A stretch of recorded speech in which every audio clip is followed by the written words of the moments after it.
Okay, everyone, I'm here on Kemibaro.com with Ankit Rawal. Ankit has been working with InMobi now for the last 3 years. 3 years, so very much from the inception years of InMobi.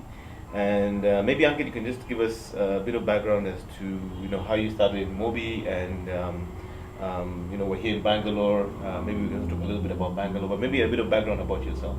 Okay, thanks, Moses. I have joined InMobi in the very early days. In Yeah. fact, that was the time when we were a small garage kind of a company. Started from Bombay, which is the financial hub. Quite an unlikely place for a tech startup. Okay. A small garage, there used to be a small shop outside, used to make those cans with a lot of noise. Okay. So it's been really nice to see from that small one garage to a 500 odd people, 14 offices across the world company. Is really, really great. I joined InMobi just after my B school, one of the premier B schools in India, Okay. where I did a course on digital advertising, and I got in touch with the founders Okay. who has to report, and that was really, really interesting. In fact, I wrote an article which got published in the largest newspaper here on mobile advertising. Of what is it, what are the various formats available, and how it's going to grow, explode in the next couple of years. And that was, I'll say, some kind of a reason I finally ended up at InMobi. Prior to my B school, I have worked at companies like Microsoft, Oracle, and also did a sales stint at SAP.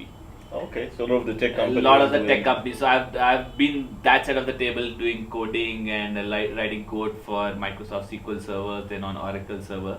And then I wanted to move away from technology and get the business perspective. That's when I did my B school, and then I joined InMobi. InMobi, to be honest, has grown phenomenally in the last 3 years, like a hockey stick. And every year we have added more people than there were people in the company in the last 6 months. To give you a Literally sense, doubling every yeah, 6 months. doubling every 6 months, exactly. So to give you a sense, when I joined, we were less than 50 odd people. In 2000, end of 2009, we touched around 100 people. End of 2010, we were almost 250 odd people, and by end of 2011, we are close to 525 people.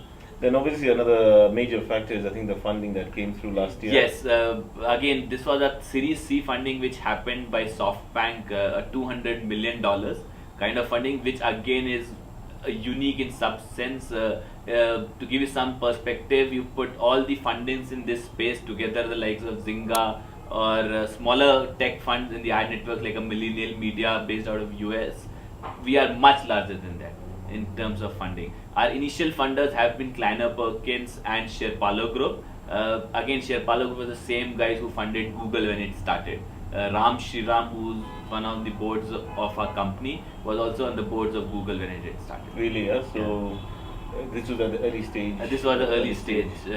Again, the story goes that we did not start as InMobi like any other startup. It's always a mix of hard work, a little bit of sense of destiny, and things which happen. So we started as a company called M Coach. Okay. The model is very similar to what it is like in Mocality, where you're trying to list businesses within India for them to do any kind of transactions and listings. But very soon we realized that it will be a very local opportunity, and it was very difficult to scale because of problems around money transactions, because unlike Kenya, in India, mobile money is not at all very popular.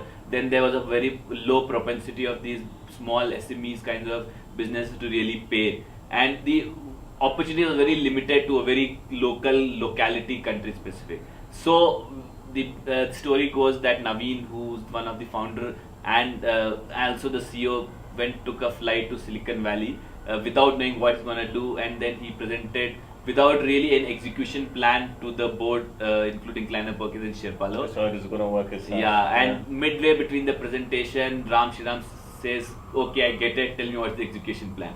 And Naveen had no freaking idea of what he's going to do. He had just won an idea, but as they say, rest is history. Today we are a 500 odd company serving ads on more than 165 million users, touching close to 400 million consumers worldwide. Now let me ask you a question. Why is it that, I mean, when Bangalore, which is considered to be the tech hub of India, and I'm just wondering why the move from Mumbai to Bangalore? Why did that happen? Okay, well, first funny anecdote. I don't know if you guys know, but Bangalore now has become a verb, and there's jokes in US that my job got Bangalored. But Yeah. very good question on why we moved from Bombay to here was primarily both from the supply side and from the demand side. From the demand side, as in the tech, because at the end of the day, InMobi is a very tech company. If you see the people we've hired are from the likes of Google, Amazon, Yahoo, Microsoft. So there's a huge pool of tech people which are required. And we really did not get a lot of tech engineers back in Mumbai because it's a financial hub. So you can get a lot of chartered accountant, a lot of analyst, equity side. But if you really need good quality engineers, you have to come to Bangalore. Second, of course, is that a lot of engineering colleges in Bangalore which can really supply you a lot of these fresh graduates with amazing ideas, and you can really train them and they can write some amazing code and make multi-billionaire companies. Also, not just that, Bangalore is a very cosmopolitan city. You have some of the largest offices from the likes of Google, Microsoft, Yahoo, IBM. In fact, the system integrators like Accenture, IBM have more than 1 lakh, which is close to 0.1 million employees today in India, all sitting of a Bangalore office. In fact, most of the largest offices for these tech hub companies outside US is in Bangalore in India. And the most important piece is also the weather. Unlike a lot of part in India where the weathers are quite extreme, especially in the north side, you have really cold winters and very hot simmering summers. Bangalore has a relatively very cooler climate. So these are some of the pulls which made a lot of investments in tech startups. And then it's like more startups came and they pulled more people here. And today, Bangalore is the tech capital of India. And let me ask you another question. I mean, you've talked about the engineering talent and I think the education factors. It seems to me like, I mean, having been in Bangalore now for close to 2 weeks, that everyone you speak to almost seems to work in the tech sector. I've met other people outside InMobi, and is that generally the case here? That pretty much almost everyone is in the tech You throw space? a stone on the sky, more or less will fall on a tech engineer. So it's pretty much a concentrated tech around hub, that. a lot of people, and across not just the product space, but even in the system integrators, the likes of Infosys, Wipro, TCS, which are big application development system integrators, services kind of a companies are based, headquartered in Bangalore. Infosys, Wipro have their headquarters in Bangalore, and then a lot of smaller companies like Mindtree, companies like Tech Mahindra have their headquarters here in Bangalore. Now tell me something else. This is, I don't know, it seems to me to be quite unusual. I know that InMobi has been growing over the last 3 years, and obviously I'm working here now, with Africa sales, which you're also involved in. But why do you think in just a short span of 3 years InMobi has been, so successful? It strikes me like a very short period of time, especially when you think that InMobi is competing against, formidable competitors like, the millennials and the Google. I mean, why do you think in 3 years it's been able to achieve what it has? It's a combination of 3-4 things. First, of course, the whole market is exploding. We have to factor in that mobile today is becoming the primary device to access internet. More so in emerging markets like Africa, where people may not have wired internet. So they have just skipped the whole Microsoft as the digital PC space, and they're from newspapers, they directly move to mobile devices to access internet. So the whole market as such is exploding. Then in some sense, mobile is also a very personal device, also a very powerful device. Today it's the first thing you see in the morning, the last thing when you sleep. So which means mobile is a very personal device, the action is very immediate. We are talking to you, I get a call, generally I respond to the call. And the messaging is very emphatic, as you can do a lot of sexy cool stuff on the mobile phone, especially the smartphone. So in general, the whole mobile ecosystem is really exploding, and everybody in this space, not just InMobi, but everybody in this space is growing. To give you some sense, Google, which acquired a company called AdMob, today gets close to $1 billion, if not more, per quarter from mobile. So in a year, probably 4 billion. Yeah, $4 billion only coming from mobile businesses. Second, of course, you have to really give a lot of credit to the founding team. The company was started by 4 people. 3 of them were classmates and 1 of them were the juniors from IIT Kanpur, which is one of the best schools in India.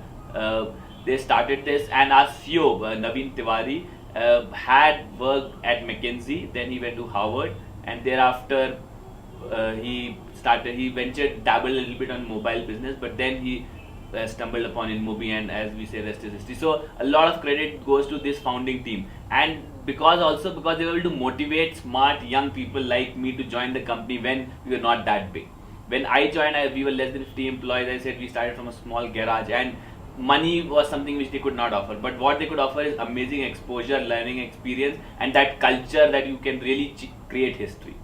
And in good some sense, we have had that culture percolated to everyone in the team, and even when we are size of 500 people, that passion and energy you can see among everybody, right from Naveen till someone who's at a very lower stage of the whole pyramid. So that culture and that motivation is also something great. Last, what I really feel InMobi has done differently than a lot of other product companies or even services companies is that we have become very, very decentralized.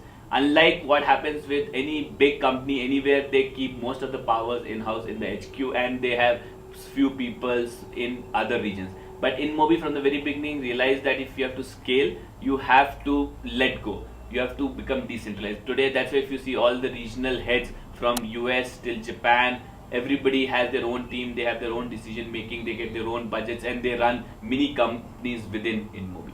Absolutely. I mean, I think, having been here for the Catalyst conference last week and this week, I think one thing that people might not appreciate is that they might be perceiving InMobi as a Indian company. Or when you come in, you sort of see that it's very global, and you see the North Americans, you see the guys from China, people from places as far Japan, as Korea, New Zealand, Australia. France. So it is very global, and the revenues I think have been impressive. But obviously, for the audience who normally come to this blog, the question is going to be obviously what is the story in Africa, and I think if anyone has a grip on the African story of InMobi, at least from the inception, that would be you.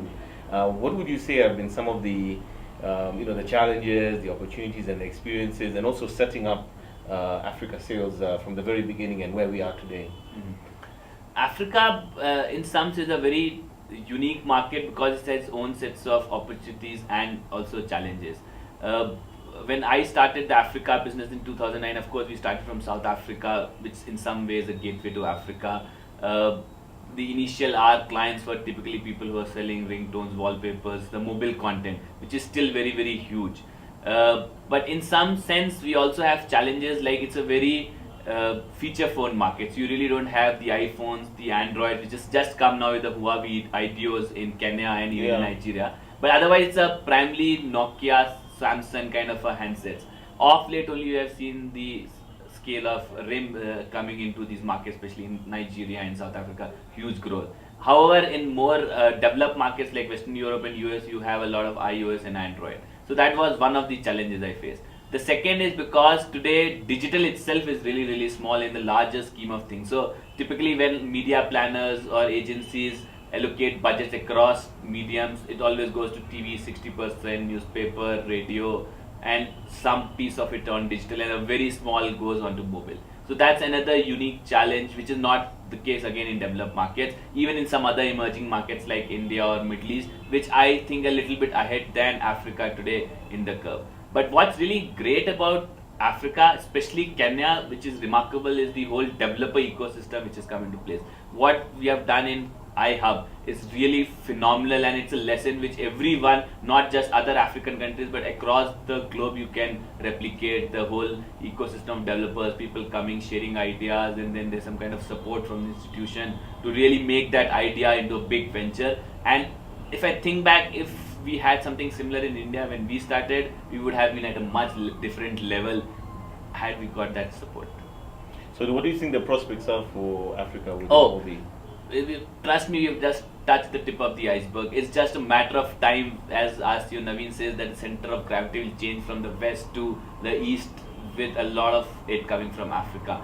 With the proliferation of the smartphones at a lower price points, with data charges coming down, with the overall realization of mobile as an opportunity to advertise, sky is the limit.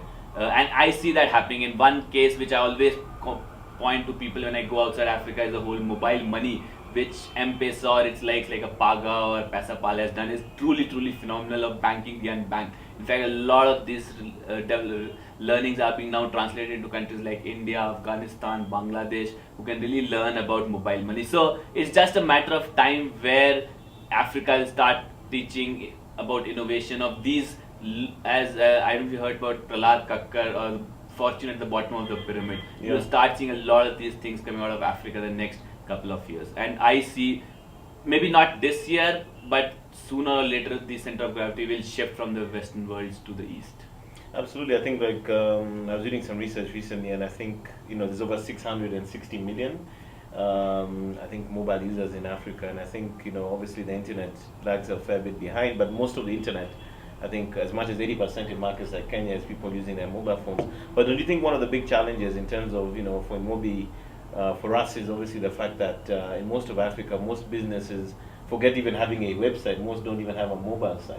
Yeah, but that's why that's why Africa is unique, that a lot of these businesses will never have a website. They'll directly move to a Mobi site concept. So because mobile will become the primary medium of accessing internet, and not just advertising, you have money happening here, you have education happening here, you'll have lifestyle entertainment, to like DSTV was trying to promote mobile TV in a lot of these markets in Africa. So a lot of these businesses will just miss the whole digital curve and go mobile. And then of course why are we forgetting the whole mobile app ecosystem? Exactly, I was about to ask you about that. So again, I'll say Africa in some sense a little behind in terms of mobile apps, but I've seen some classic case studies like the Afrinoli app, which they are doing well in Nigeria, or a Spinlet app, which is an app which is about African music. Or I think in Kenya we have the Matri Racer. The Matri Racer in Kenya, or there are some classic apps coming from South Africa like a Mumble Jumble, or there are a couple of more local apps, and it's just a matter of time that people start using a lot of these apps, and the adoption of these apps goes much higher. And also you'll be surprised to know that I have realized that a lot of these apps which are being developed locally have a lot of traction outside Africa. To give you some example, there was an app which developed in South Africa around young kids, and uploaded on the iOS app store, and they were surprised to see that a lot of their apps downloads are not coming from Africa, but they are coming from India and China. And it was just a matter of time he translated it into local languages. So as an app developer, you should always think that how I'm not making an app for my region or for my country, but how can I scale it globally? So develop, market, so develop locally and earn globally. Absolutely. Well, thank you very much for your time, Ankit, and we look forward to having you again on MosesKemibaro.com. I'm sure we'll be meeting soon since we're working together. And thank you for hosting us here in Bangalore at InMobi, and we look forward to the future. Thank you, Moses. Correct.